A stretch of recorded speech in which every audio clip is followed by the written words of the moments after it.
Hello everybody, Chad Drott here with Chad's Walking with Wildlife, here to bring you another video that doesn't have anything to do with wildlife. Why? Because I'm not seeing any wildlife. I've been sitting here for 2 hours waiting for the otters that have never appeared. My clothes are soaked, so I'm up walking around trying to find something to talk about. And you know what? We're going to talk about some stuff. A lot of you know I do a lot of survival stuff as well. So, well, you got to do what you got to do. It's cold, it's dark.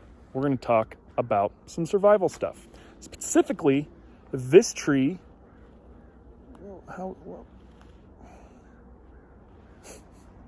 Holy cow, man. I give up. What am I doing? Okay, back. That. This tree right here. Up and down. This tree right there. We're going to talk about that tree. Specifically, a narrow leaf cottonwood tree. There's a few species of cottonwood trees, but this one's a narrow leaf.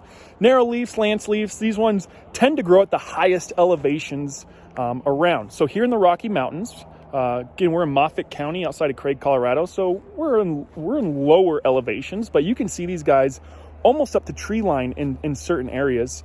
You go into the higher Rocky Mountains here in Colorado and you'll find waterways where these trees will be growing up up that waterway. And so even at pretty high elevations.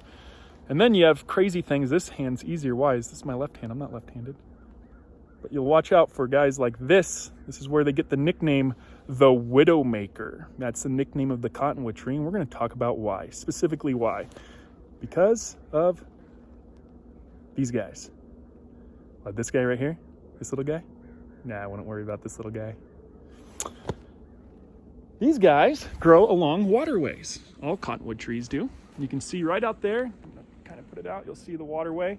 Even though it's frozen over, here's some more of it over here. Even though it's frozen over, this is the Yampa River up in northwestern Colorado in Moffett County. Just outside of Craig is where we're at right now. Waiting for otters where they have been spotted the last few days. No luck today. Probably because I'm talking really loud, but it is what it is. So this Yampa River runs east to west. Because of the Continental Divide, it runs towards the Pacific Ocean. So over here, towards my hand, it's running this way. These cottonwood trees grow all along the river. Cottonwood trees are notorious for that because they pull the water out with their roots from the waterway. They take on a lot of water. So these roots are in the bank system. They go out towards the water, and they're pulling water up. There we go. Look at that. Oh, yeah, perfect. So they rise up, and they come up over here. They come up into these different trunk systems, and they have a bunch of them. Here's a good example of this one right here. You can see this one, how it spans out into big fingers and trunks. Over there is a heron rookery. Look at that. We got lucky over there. I wasn't even paying attention to that. That's a heron rookery. So those are great blue herons that nest together high in the trees like that. So great blue heron, which is RDA herodias. And they like to nest. So they get that rookery where they have multiples in one area. So I'll have to remember that when I want to come out and take pictures of a rookery that's here. Good to know. But you saw that tree and all the fingers. So all these trees pull water up into the trunk. So it's not unique. There's a lot of species that do it, but there are also a lot of species that don't do that. They pull up water through their root system into the trunks of the tree, like most do, but a lot of trees keep the water inside the trunk and then only disperse enough out onto the branches, into the leaves that they need to keep them alive. It's kind of like your blood vessels. They go from arteries down into your capillaries, back into your veins, but they get smaller and smaller towards your extremity tips. That's why my fingers are frozen right now. And they get larger the closer you get to your heart and lungs. Same here. The farther out you go, the smaller into the capillaries they go. And they do send water out to those areas, but they like to store it in the midsection. Most trees. The thing with cottonwood trees is, like that one over there with all the finger branches, it spans all out. So the water goes up and goes into these different arms and branches. And as they grow and they get bigger and bigger and bigger, they grow out and they get like this and they spread out and they get all these leaves on them. It starts to weigh them down, and then the snow comes. It starts to weigh them down, and they get longer and longer, and pretty soon there's too much weight sticking away from the fulcrum point, and it breaks, and it gives way, and you get something like this, where an entire branch snaps off. What, this guy? I wouldn't worry about this little guy. I'm a little worried about them. Widowmaker, watch out.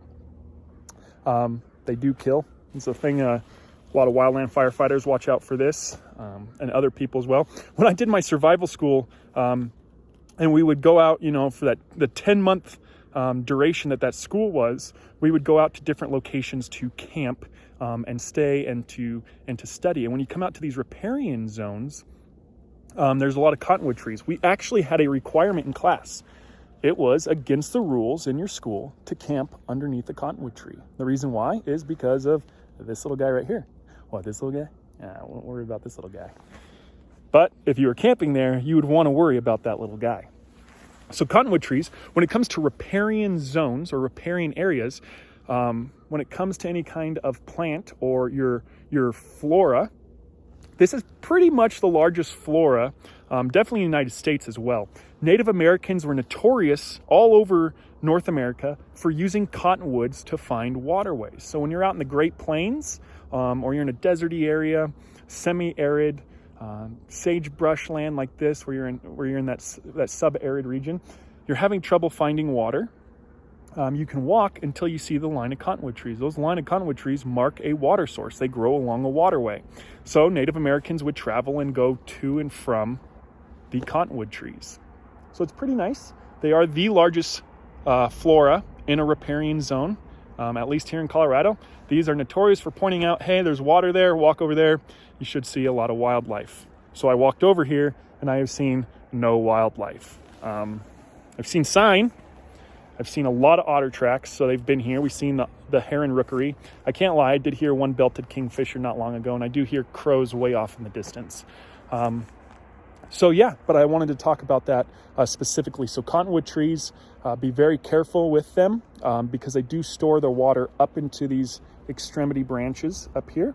And then those get too much weight from leaves and snow, and over time and the freezing inside of them. Remember, they're waterlogged all the way through. So icing and freezing and then rewarming, and that wears on the tree over time, and these branches do give way. Look at this right here. You can see this is the reason why. There's one down there, but just how often